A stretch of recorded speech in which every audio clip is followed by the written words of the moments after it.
ശബരിമല സ്വർണ്ണക്കൊള്ള വിഷയത്തില് നേരത്തെ തന്നെ കുറെ പ്രതികൾക്കൊക്കെ ജാമ്യം കിട്ടി. ഉണ്ണികൃഷ്ണൻ പോറ്റി ഉൾപ്പെടെയുള്ളവരുടെ ജാമ്യ ഹർജി കോടതി പരിഗണിക്കാൻ പോവുകയാണ്.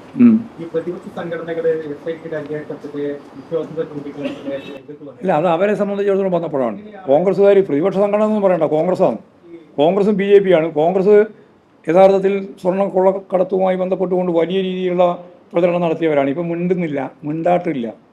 മാധ്യമങ്ങൾക്ക് തന്നെ അതിനെ സംബന്ധിച്ച് ഇപ്പോൾ ചർച്ചയില്ല. മാധ്യമം നിങ്ങളേതാ 24.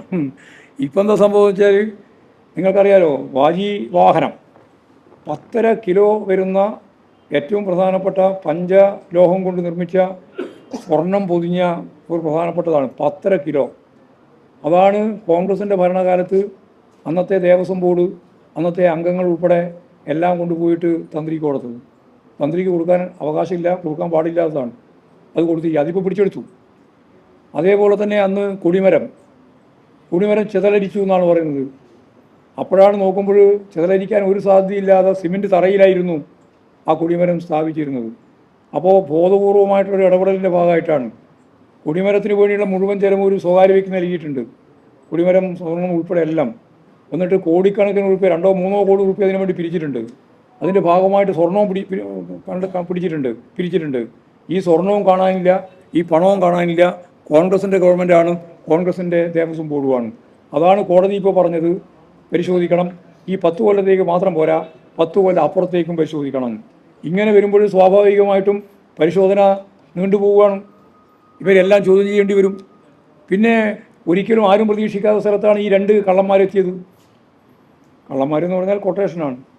ഒന്ന് നിങ്ങൾക്കറിയുന്നത് പോലെ ഇപ്പോൾ പറഞ്ഞ ഉണ്ണികൃഷ്ണൻ പോറ്റി, മറ്റൊന്ന് ഈ സ്വർണം മുഴുവൻ വാങ്ങിയെന്ന് പറയുന്ന ബെല്ലാരിയിലെ സ്വർണ്ണ വ്യാപാരി ഗോവർദ്ധനും. ഇവർ രണ്ടാളും കാണാൻ പോയത് എന്നെയും നിങ്ങളൊന്നുമല്ല, കാണാൻ പോയത് സോണിയാഗാന്ധിയാണ്. സോണിയാഗാന്ധി സാധാരണ പണ്ട് കരുണാകരനെ പോലും കാണാൻ അനുവദിച്ചിട്ടില്ല. അവിടെ 1-2 പ്രാവശ്യം പോകുന്നു. കൈക്കെല്ലാം എന്താണ് കെട്ടിക്കൊടുക്കുന്നത് നമുക്കറിയില്ല. എല്ലാം ഫോട്ടോവായിട്ട് വരുന്നു. ഇതൊക്കെ വന്നപ്പോൾ കോൺഗ്രസ്സുകാർക്ക് പിന്നെ ശബരിമലയും പ്രശ്നമൊന്നുമില്ല.